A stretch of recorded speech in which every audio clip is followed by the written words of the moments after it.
All right, hi everybody. Wanted to redo the school closing pinpoint map instructions. Had to redo it because of the new weather computers here, and when we were reloading a bunch of the programs earlier in the year, some of the ways we did it kind of changed.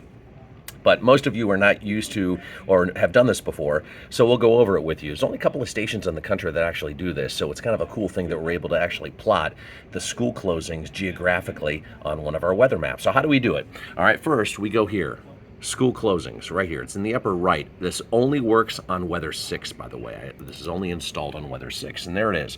So here are the programs. We're going to need to familiarize ourselves with this. The school closings Excel totals, which is second from the bottom, and the school closings map program, fourth from the bottom. The rest of this stuff in here are kind of results of the calculation, which we don't need to mess with. So first thing we do, click on Excel totals right there. Open up the Excel program, and here it is. All right, so it kind of looks like this. Now, sometimes if you're not familiar with Excel, sometimes there'll be something in here that says enable content. If that happens to pop up, just click on it. That basically means that it allows you to mess around with the components in here. All right, so what are you looking at? You open this up and you're noticing all these schools. These are all 234 individual districts that are in the newsroom school closing system.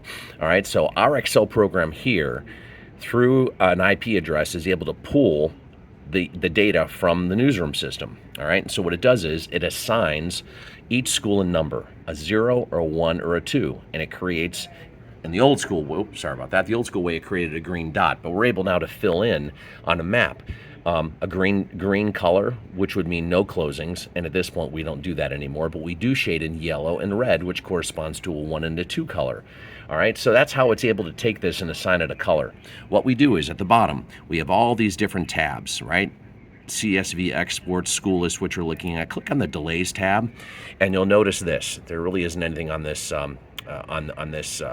graphic here. So we click on developer at the top. We go to macros, click on that, and then it'll default to macro 1 and hit run.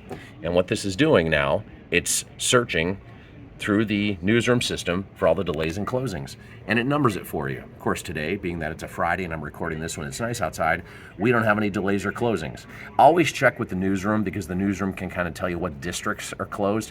We only do districts here. We do not do individual schools in this Excel program, so it's only districts. All right, so that's the Excel part. Hit X, do not resave, just hit don't save, and you dump out. All right, now go to the other programs called School Closing Map, fourth from the bottom. Click on that. It'll say QGIS there. Sometimes if you haven't run this in a while, it's going to take a few seconds for this thing to load. But usually it looks like this. Let me pan back here so you can kind of see. And it defaults to this. This here is an image that shows all of these school district boundaries across northern Ohio. All right, so it shouldn't have anything on it. Sometimes it might take a while for this to upload and pull in all the information, but what this program does, it takes the zeros, the ones, and the twos from the Excel program, and it assigns it a color, and then it knows geographically where to place the color. All right, so let's say it was Cleveland, you would see red in here. If it was Akron, you would see red in here, or if a district out near Tiffin was delayed, it would be yellow here. All right, so that's what it would look like. How do we get rid of this? How do we continue to process this? We go to Project. We click on Layout Manager, go to Composer 2, and double-click on it. Okay, Composer 2, double-click. All right, so now it gets it ready for us to export this to the Maxbox. That's what it should look like. It should be like a grayish background, and then you'll see this a little bit smaller. You go up here, right there, it says Export as Image. Click on that.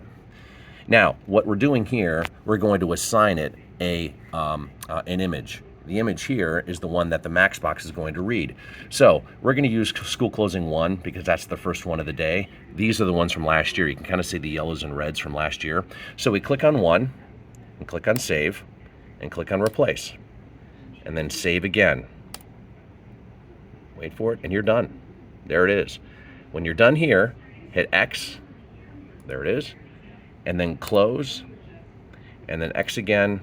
And discard, never save over anything. So now we dump out. We don't need this folder anymore because we're done.